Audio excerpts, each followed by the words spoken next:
Hi friends, അപ്പോൾ ഇന്നത്തെ video എന്ന് പറഞ്ഞാൽ ഒത്തിരി പേരിൽ നിന്ന് ഇൻസ്പയർഡ് ആയിട്ടുള്ളൊരു വീഡിയോ ആണ്. Home made glutathione, homely glutathione എന്നൊക്കെ പറഞ്ഞിട്ടുള്ള വീഡിയോ കുറേ കണ്ടിട്ട് അതിന് ഇൻസ്പയർഡ് ആയിട്ടാണ് ഈ വീഡിയോ ചെയ്യുന്നത്. ABC, GBC എന്നൊക്കെ പറഞ്ഞ വീഡിയോ കണ്ടായിരുന്നു. അപ്പോൾ ഇത് ഞാൻ ഉണ്ടാക്കുന്നത് GBC ആണ്.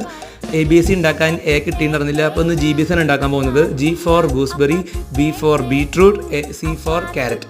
അപ്പോൾ ഇതെല്ലാം നമ്മൾ നന്നായിട്ട് വാഷ് ചെയ്ത് ബിയും സിയും നന്നായിട്ട് പീൽ ഓഫ് ചെയ്തിട്ട് കട്ട് ചെയ്തിട്ട് നമ്മൾ എടുത്തിട്ടുണ്ട്. അതുപോലെ തന്നെ ഗൂസ്ബെറി നന്നായി കട്ട് ചെയ്തിട്ടുണ്ട്.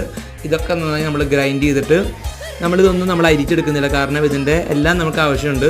കുറച്ച് വെള്ളം ചേർത്ത് നമ്മൾ ഒരു അല്പം മാത്രം ഉപ്പ് ചേർത്ത് നന്നായിട്ട് നമ്മൾ നമ്മുടെ ഐസ് ക്യൂബ് ട്രേയിൽ നമ്മൾ ഇത് ഒരു ഓവർനൈറ്റ് ഫ്രീസ് ചെയ്യാൻ വെച്ചിട്ടുണ്ട്. ഒരല്പം മാത്രമാണ് നമ്മൾ ഉപ്പ് ചേർക്കുന്നത്, വേറെ നമ്മളൊരു പ്രിസർവേറ്റീവ്സിന് ചേർക്കുന്നില്ല. ഇനി നമ്മൾ ഒരു കപ്പ് ചൂടുവെള്ളത്തിലോട്ട് ഒരു ക്യൂബ് നമ്മൾ ചേർത്ത് നമ്മൾ കുടിക്കുകയാണ് ചെയ്യുന്നത് മോർണിംഗിൽ. അപ്പോൾ ഞാൻ ഇതിങ്ങനെയാണ് ഡെയിലി ചെയ്യുന്നത്. നമുക്ക് ട്രൈ ചെയ്ത് നോക്കാം. അപ്പോൾ റിസൾട്ട് ഞാൻ വഴി അറിയിക്കാം. അപ്പോൾ ഗൈസ് ബൈ.